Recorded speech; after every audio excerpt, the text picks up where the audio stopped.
On today's show, we take a look at what the LSU football team is doing with their bye week, and it's never too early to look ahead to the Alabama showdown next week. And later on, we take a look at sports not named football, and of course, Alex and I run down the top 5 plays at LSU sports last week. It's 4th and goal, and it starts right now.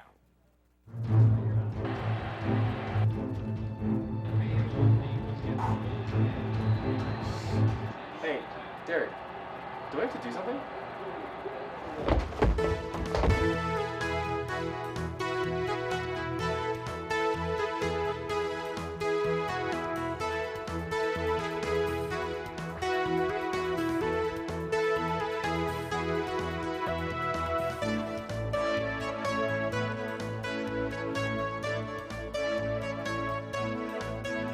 Welcome, ladies and gentlemen, to another episode of 4th and Goal. I'm Alex Cheney, joined by Derek Kopp. And Derek, happy Halloween. Yeah, thanks, man. This is I love this holiday. Lots of candy. One of my favorites. I mean, as a kid, that had to be the favorite growing up. Oh, obviously.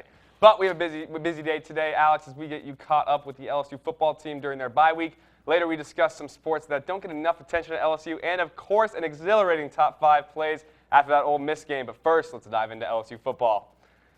Now, the LSU Tigers are currently on a well-deserved bye week after a grueling schedule that saw them play 9 straight games and 4 straight SEC games. The Tigers won last Saturday night in one of the most classic and timeless games in Tiger Stadium history against the Ole Miss Rebels. The Tigers remained consistent with their game plan and just kept pounding away at the Ole Miss defensive line, outgaining them 264 net rushing yards to Ole Miss's 137. What a day. Now, the game-winning touchdown came on a play-action pass to tight end Logan Stokes after 12 straight running plays. Now, the Tigers capped off the game by intercepting Bo Wallace on the 2-yard line to complete the upset and celebrated with the fans as they rushed the field for the first time in Tiger Stadium history since 2001. Now, the Tigers are on their first bye week of the season before next week's matchup versus the Tide. And even though most members of the team are ready for the off week, the team will remain focused for the upcoming game. A lot of preparation. It's fun. And first of all, you get a day off and you get a chance to get your legs back. But with Coach Myers, it's always back to work. He's always looking for ways for the teams to get better. So I feel like it's a teaching week. It's a technique week, and we're getting better in these couple of days that we've been practicing. For a while, I know I have. I'm gonna try to relax a little bit, just kick my feet up a little bit. Next week, Baton Rouge will be thrust back into the national spotlight as the Tigers welcome the Alabama Crimson Tide and coach Nick Saban on Saturday night in Death Valley. This year will feature Blake Sims versus Anthony Jennings, and Nick Saban will return to his old school. While Alabama has dominated the matchup recently, Alabama lost to LSU in 2010 in Tiger Stadium. After the start the Tigers have had so far this season, next week, Coach Miles is ready for the upcoming bye week. Correct. In 9 straight games, where there's some bumps and bruises there that and a couple extra days of non-practice really make a difference.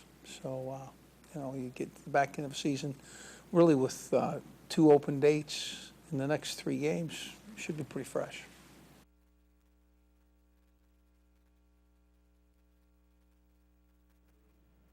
Les and the Tigers will get the weekend off to relax before getting back to work next week in preparation for the Alabama game.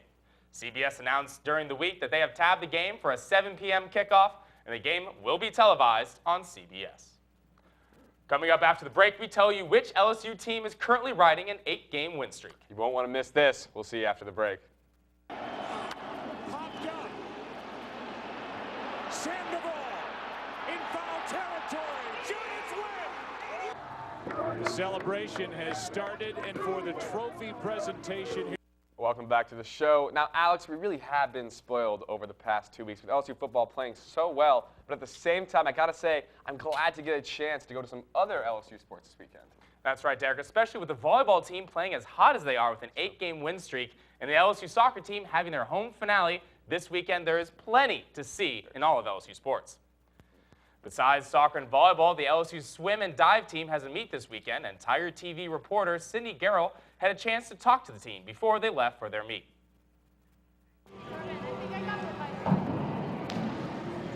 This weekend, LSU's swimming and diving team will participate in their 4th meet of the season. This will be their first try meet against Auburn and Alabama. Senior diver Alex Bettridge said that she is confident the women will dominate this weekend. Senior swimmer Frank Greff shares how he feels the men will do. Like with Auburn being a top 5 competitor in NCAAs, Alabama got really good over the last year.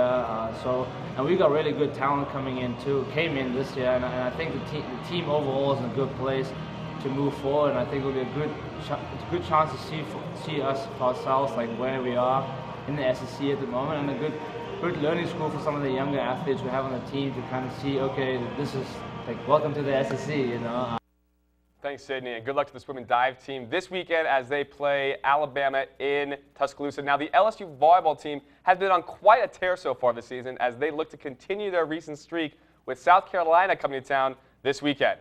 Now, this recent streak has shown the Tigers had some pretty tough games against some great opponents, but they have been able to go down the stretch, especially with their veteran leadership, and get some wins in some big situations. A 12-7 record, as I said, riding an 8-game winning streak. Ladies and gentlemen, they're going to need your help tomorrow in the PMAC against South Carolina. There's no football game, so you guys can't come out to the game. Now, if you would like to catch the game, it is scheduled this weekend to begin at 7 p.m. in the PMAC. The LSU soccer team will look to close out their season on a high note tonight as the team welcomes the Auburn Tigers to Baton Rouge for the final game of the season. While LSU soccer has had its struggles this season, they will look to finish strong against Auburn. It's a very young team that looks to improve in the future, but right now having a little bit of trouble putting it all together. If you would like to catch the team, they play tonight at 7 p.m., and the game will be broadcasted on the SEC Network. Don't go anywhere after the break. We rush onto the field for our top 5 plays. Charge! We'll be right back.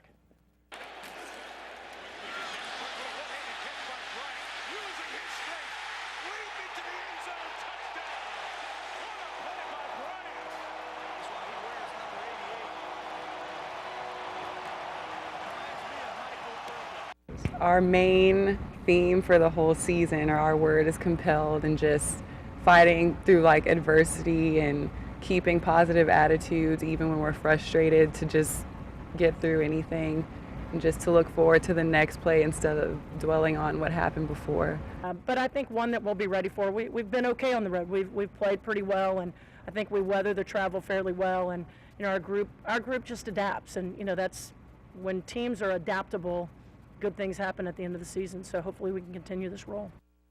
That's a tough turnaround for the team. They have South Carolina tomorrow, and then the day after, got to make the trip to Fayetteville. It's not going to be easy for them, but you hope with that veteran leadership they can make it happen. The veterans who are compelled, which was the motto of their season, compelled just like we are right now to give you your top 5 plays. Yes, indeed.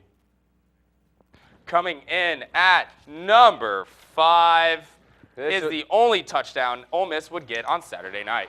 See, now we're happy with this one. It was quite the stretch, but we'll take what we can get right there. This is play number 4. This is Leonard Fournette. This was a wonderful play, 40-yard touchdown pass. Reception, not a touchdown pass, but beast mode, shedding off the defenders. Nobody can touch him. Coming up at play number 3, Trey Quinn just making a beauty of a catch, keeping his toes in over there on the sideline. Had a DB running down on him. Tough catch. Great catch. Now here is Kenny Hilliard. This is the beast mode run. Just watch this one stiff arm spin. Throws this guy off of him. Get off me. Get off me. That's what an effort right there. And here we go with the play number 1. This is the interception. This is the one that sealed the deal. Bo Walls scrambling to his left. Looks like he has somebody. He doesn't. Ronald Martin with the interception. You got to love that. But the ultimate play is the LSU fans rushing onto the field. I got to say, I'm not ashamed to say this, that I ate a little bit of grass. I mean, I kind of felt like being Les Miles just for a little bit. I mean, any memories for you from rushing on the field? It was incredible. I had some friends in town from Ole Miss. Oh, and my gosh. Everyone started rushing down to the field, and I was like, no, we shouldn't. No, let's do it. Absolutely. That's exactly what I would say. I saw one guy jump over the fence, and then it was like, okay, that was it. That's all you needed to see. Game on now. Which is weird, because usually they have security, just a whole line of it like they had for Alabama in 2012, but they just weren't there. You know what? I'm okay with it. Yes, and like the AD said, he's not against us doing it with Alabama, so we just got to keep this momentum going. We just got to keep this going. Twice in 1 year, though, do you think we would? I mean, I wouldn't say we wouldn't. It's true. I mean, and I'm not against it. I can't be against it. Unfortunately, that's all for our show today. Thank you for watching 4th and Goal on Tiger TV's Sports Showtime. As always, if you'd like to see any past 4th and Goal episodes or your favorite Sports Showtime segment, check out TigerTV.tv and follow us on Twitter for up-to-date news on LSU sports at @TTV_sports. Man, another show gone. Halloween, though. Halloween, though? Halloween. That's nice. It's I always thought of fun. Yeah, Halloween. For Derek Kopp, I'm Alex Cheney. Thank you for watching 4th and Goal, and you stay classy, Baton Rouge.